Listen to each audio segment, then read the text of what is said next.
Mas o versículo 25 de Mateus capítulo 6, diga glória a Deus. Aleluia. Acharam todos? Posso ler? Versículo 25 de Mateus 6. Todos acharam? Posso ler. A ansiosa solicitude pela vida. Por isso vos digo, não andeis ansiosos pela vossa vida, quanto ao que haveis de comer ou beber, nem pelo vosso corpo, quanto ao que haveis de vestir. Não é a vida mais do que o alimento, e o corpo mais que as aves do que as vestes? E o corpo mais do que as vestes?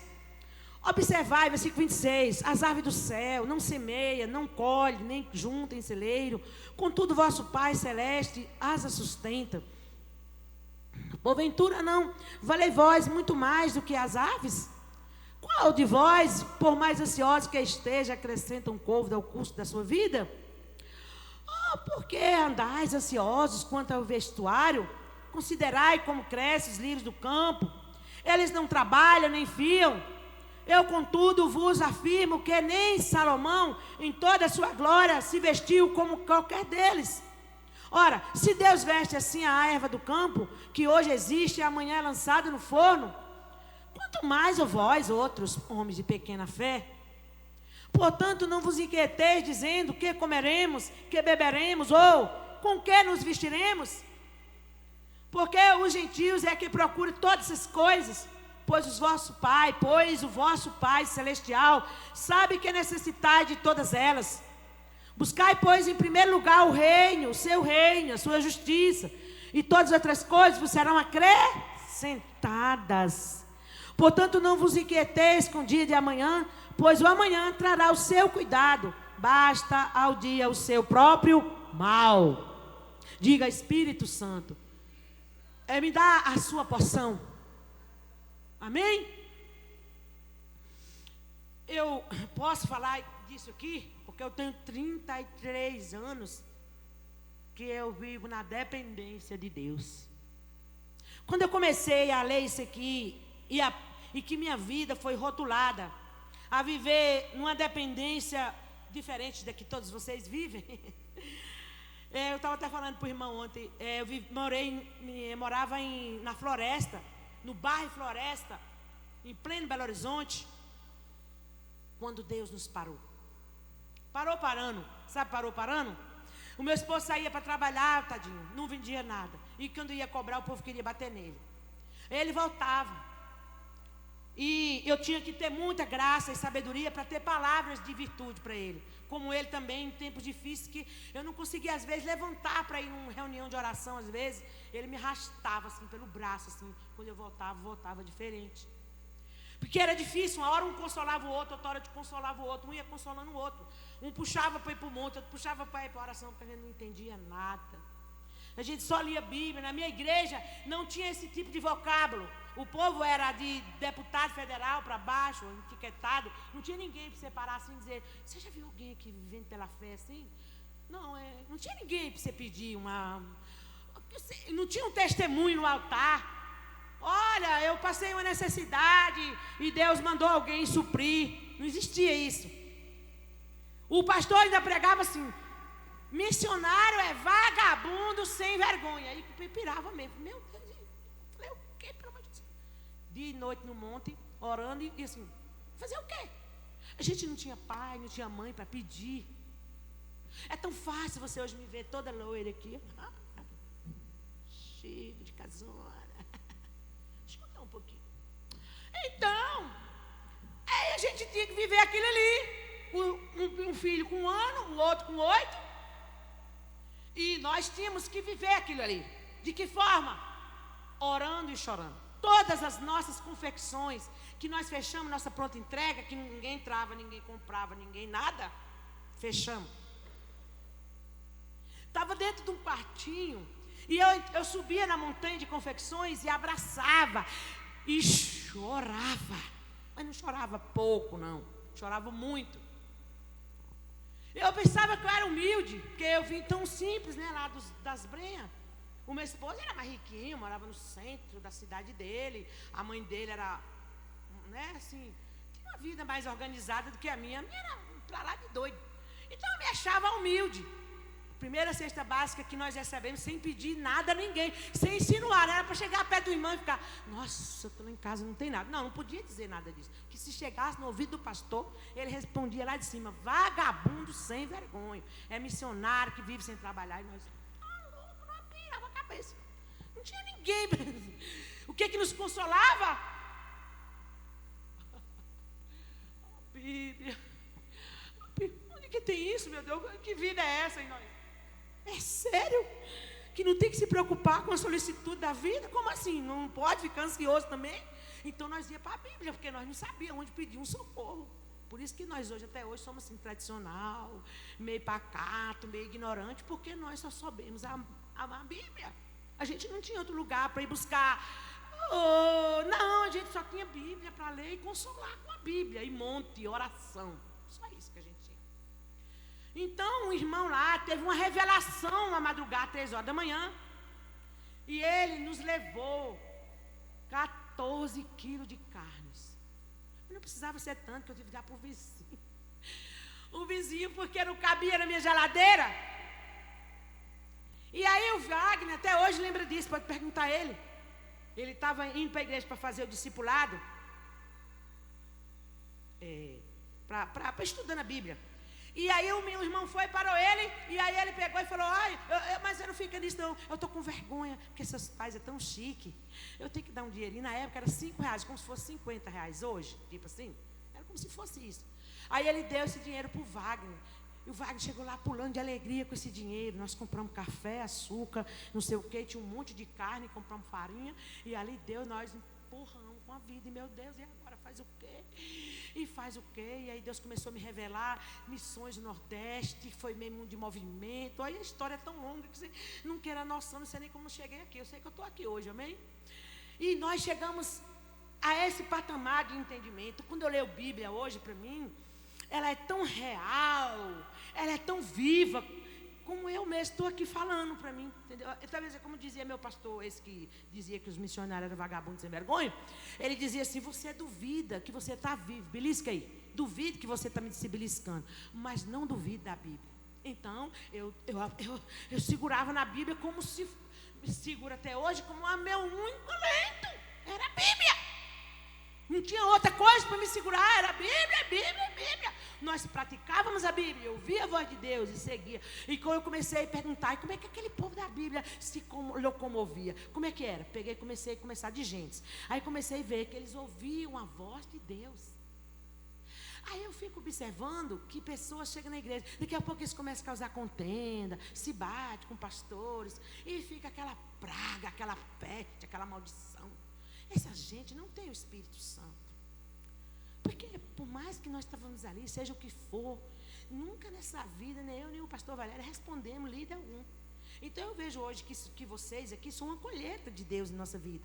Acho que tudo que a gente planta, a gente colhe. Eu acho que agora, que a colheita é assim, vai mais para o final da vida, né? Então toda honra e glória a Deus, mas eu tenho a impressão que esse povo que Deus deu para nós, é a semente que a gente plantou lá atrás. E eu fui para a igreja, que a esposa do pastor era da Universal, eu era da Batista de Getsemane. Então a esposa do pastor Jorge Ares, hoje eu posso falar, né? Nunca falava isso para ninguém. Ela era da Igreja Universal. Então, quando a gente conta, que é a esposa do pastor, essa aqui, amada, paz querida, eu não vejo você nos cultos, você está onde, amada? Eu não gosto dessa igreja fria. Você já imaginou a esposa do pastor da igreja dizer isso para você? E nós acolhimos elas, porque nós éramos profeta, e nós somos, né? E aí ela ouviu dizer lá não sei o quê, e foi lá para minha casa. E a filha dela, para eu dizer uma verdade, que a filha dela queria que eu profetizasse coisa boa para ele. Se namorado não é de Deus, se não é de Deus, saiu chorando com raiva de mim, não tem um problema. Enfim, mas você já imaginou a esposa do seu pastor é da outra igreja e chamar a sua igreja de fria? E você ter que acolher essa mulher? Então eu posso me sentir a mulher mais privilegiada da terra, por eu ter um entendimento desse, não deixar me mover. E ali Deus transformou a minha vida, porque meu esposo achava que só dar um prato de comida para a esposa, assim, no sentido nordestino, né, era o suficiente. Ele não sabia que eu era o amor com a esposa, e jeitinho e tal. Então ele foi aprimorando muita coisa naqueles encontros de casais, naquela igreja. Até hoje nós voltamos lá e somos amados. Diga glória a Deus. Então quando eu vejo esse povo endoidando e pirando, eu falo, você não tem o Espírito não, já estou começando a procurar. Entendeu? Porque quem tem o Espírito Santo, que vê a palavra, não anda com essas atitudes diabólicas não. Então a gente vê que as coisas de Deus é santa, é pura, tem contundência, não tem um ligue-tingue não, entendeu? Então eu aprendi a confiar nessa palavra como ar que eu respiro. Por quê? Porque eu fui incumbida a viver isso aqui, a confiar que todos os dias que eu chegava igual um passarinho, não sei como que Deus provia, que agora não sei quantas histórias eu vivi. O passarinho está ali, aí traz a comida na boca, dá na ele pronto, vive aquele dia voando. Aí daqui a pouco vive outro dia, outra comidinha na boca e vai. Assim Deus provia. Eu chegava às vezes num monte, orando lá, 2h da manhã, batia alguém nas costas do pastor, e dizia, vira aí que eu vou e preencher um cheque. E aí outro dizia, eu trouxe uma coisa para você. Eu estava dormindo de camisola aqui, minha camisola, minha irmã. Nunca nem vi a irmã, mas eu te vi aqui um dia no monte, e Deus me tocou aqui, eu vi você na visão, e trouxe aqui. Era que a gente andava dizendo, sabe, a gente está necessitado. A gente não dizia, não, você é doido. Nós não falava não. Como hoje aqui, a gente fica mendigando aqui, chamando, nós estamos fazendo isso, nós estamos falando, não diz nada, a gente só pensa que a gente está rico. A gente sobe e desce, e vocês pensam que a gente tem dinheiro, e eu fico feliz. Não tem que ficar explicando. Na época eu não tinha cartão de crédito. Não tinha. Aí eu tenho a minha conta até hoje, é a mesma. Do Banco Itaú, é a mesma conta que eu tinha naquela época. Mas naquela época não tinha cartão de crédito, tinha cheque. Aí começou o supermercado vender com cheque. Aí eita, agora nós estamos ricos. Compra tudo de cheque. E até hoje eu tenho essa conta, diga glória a Deus. Então Deus é fiel. Quando eu leio essa palavra, e quando eu estou aqui, que eu ministro sobre você vida, eu creio que você está recebendo vida. Quando ele diz, não se preocupeis com o dia de amanhã, deixa cada dia o seu mal. Confia nisso que a Bíblia diz. Que a Bíblia diz uma coisa, pegue sua mente, crave na palavra e diga, eu creio. Que todo mundo diga o contrário, não duvide da palavra, sabe por quê? Não falha. Eu tenho 33 anos, eu posso ser testemunha da palavra de Deus? 36? Já aumentou 3. 36, eu posso para vocês aqui ser testemunha que a palavra de Deus é fiel. Eu posso ser quem dá um voto de confiança que eu posso ser, levante a mão e diga glória a Deus. Eu posso ser testemunha que a palavra de Deus é fiel. Não é conversa de carochinha, de negociação, de vagabundo sem vergonha, que quer fazer negócio com a palavra de Deus, não. Que a palavra de Deus diz, acredita na palavra de Deus. Descansa, você viveu hoje? Para que você vai estar preocupado com amanhã, segunda-feira? Vive hoje, feliz, usufrui com sua família. Come hoje, descansa hoje. Amanhã é outro dia. Mas pastora, a gente não tem que trabalhar não? Sim, mas você vai trabalhar sem ansiedade. Aqui que a Bíblia diz, por isso vos digo, não andeis ansiosos. Aqui pela vossa vida, quanto que haver de comer ou beber, nem pelo vosso corpo, quanto que haver de vestir, não é a vida mais do que o alimento. Eu vi um irmão que a menina dele tinha 2 anos de idade. Pastor, eu tenho que trabalhar para botar minha filha na faculdade. Toma vergonha de sua cara. Você vai trabalhar desesperadamente porque você é ansioso, não confia em Deus. Sua filha tem apenas 2 anos. Quando ela tiver o tempo de faculdade, Deus dará a provisão. Para que vai ficar preocupado? Não, porque quando um dia minha filha tiver, eu tenho que estar pronto. Você vai estar pronto se você confiar em Deus e viver cada dia com Ele. Ele abrirá portas, promoverá. Deus trouxe uma faculdade de direito para a Barreira, de tanto que eu orava naquele monte. Senhor, eu quero uma faculdade aqui na cidade. Agora tem um monte, eu não preciso orar mais. Eu orava todo dia. Senhor, essa cidade precisa, os jovens daqui precisam, meu filho precisa. Traga faculdade. Deus, aqui nessa cidade trouxe. Meu filho foi um dos primeiros a se formar lá. Glória a Deus. Enfim, quando Deus diz para você, não é a vida mais do que o alimento, o corpo mais do que as vestes. Observai as aves do céu, não semeia, não colhe, nem ajunte celeiro, contudo vossos pais e sustenta. Porventura não vale muito mais do que as aves do céu? A palavra que Deus usou a irmã Rosa aqui. Foi o que ela falou aqui. Ela falou quase a mesma coisa. Eu só precisava da bênção apostólica. Ela falou quase a mesma coisa que eu precisava. Qual é a diferença de sua vida para com os ímpios? Ele diz, isso é os gentios que confia. Os gentios é assim. Onde é que é o versículo que fala? Eu queria achar aqui onde é que é o versículo que fala que os gentios é que se preocupam com tudo isso. Ele está aí. E sim, mas aí em Lucas capítulo 17, versículo 20 e 21, versículo 32. Obrigado. Porque os gentios que procuram todas essas coisas, pois vossos pais celestes sabem que necessitam de todas elas. Já adquiri carro, já adquiri casa, já adquiri roupa, sapato, tudo na revelação. A gente vai andando, de repente, olha a promoção do além, gente, é sério. Ai meu Deus, esse aqui é meu. Deus manda, lá em Brasília a gente precisava de um tanto de ventilador, de um tanto de tanta coisa para arrumar aquela igreja. Aí eu comprei uma luminária por R$120. Aí não sei o que deu, a luminária deu problema, voltei lá na segunda-feira. Quando eu entrei na loja, o vendedor disse, daqui meia hora a loja toda vai estar 80% de desconto. Sentei lá mesmo. Como é que 80% de desconto? Eu devolvi a que eu comprei, fiquei com crédito na mão. Meia hora, 80% de desconto. Saímos de lá 10 horas da noite. Nós compramos tudo que nós precisávamos e mais. Até aquela luminária chiquetosa que tem lá na minha sala, 80% de desconto. É mole? Aquelas pretas. Pense. Nós compramos aqueles ventiladores da igreja, compramos uma coisa, compramos porta, compramos. Meu Deus, gastei 3.500 conto. Ainda dividi em 10 pagamentos. Você aguenta? 80% de desconto, ainda dividiu 10 pagamentos. Vocês acreditam nisso? Então, Deus sabe prosperar, gente. Se liga aí. Você precisa de uma roupa? Só você olha, Deus, eu vou aonde hoje? Olha, passe bem por ali. Ande assim. Quando você passa na loja, olha, abriu uma loja vendendo tudo a R$20. Você entra lá dentro, compra tanto de trem. Eu saio de lá com sacola assim. Aí o povo pensa, nossa, suas roupas chiques, pastor. Eu, sério?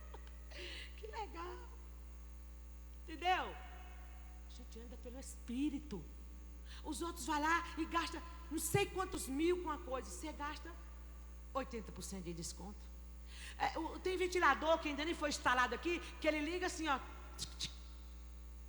no controle lá da igreja, né? Não, assim. Ventilador que era R$3.500. Nós compramos, acho que era, diminui aí 80%, que eu não sei nem quanto que é. Micharia. Põe aí. Nós precisamos encher de ventilador, encher de povo. Menino, que é isso? Aquela luminária ficou guardada não sei quanto tempo que a gente trouxe no carro. O carro ainda virou no caminho e nem quebrou. Ei, Deus está vivo, gente. Vocês acreditam nisso? Não precisa vocês viver ansiosos, angustiados, desesperados para adquirir nada. O Deus de vocês trará um direcionamento. E Ele sabe onde você mora. Ele sabe onde que você está. Ele conhece o seu endereço. Ele vai te achar. Não fica guerreando, gritando e saindo ansioso. Vai trabalhar? Vai feliz. Eu vou trabalhar hoje. Oh, glória, aleluia. Beijou na mulher, namorou, ficou feliz. A casa toda harmonia, tudo harmonizado. E todo mundo lá desesperado. Você, que foi?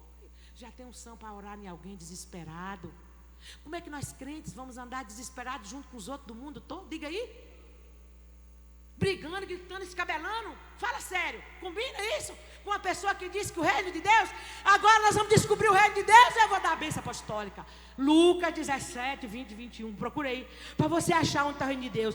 Quando você viver, eu tenho que ir atrás de um profeta, eu tenho que ir atrás de um trem aí no mundo para achar uma solução. O que Deus vai falar comigo? Ai meu Deus, deixa eu ver onde que Deus vai achar você.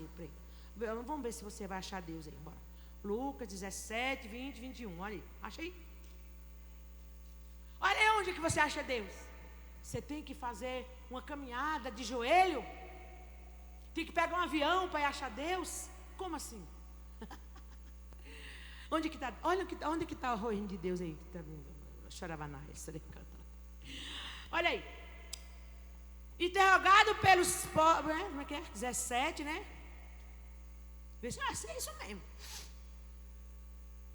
Eu vou ler o 20, 21. Interrogado pelos fariseus, a vinda do reino de Deus. Ó, a vinda do reino de Deus.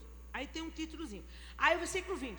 Interrogado pelos fariseus sobre quando virá o reino de Deus, Jesus lhe respondendo: não vem o reino de Deus com visível aparência,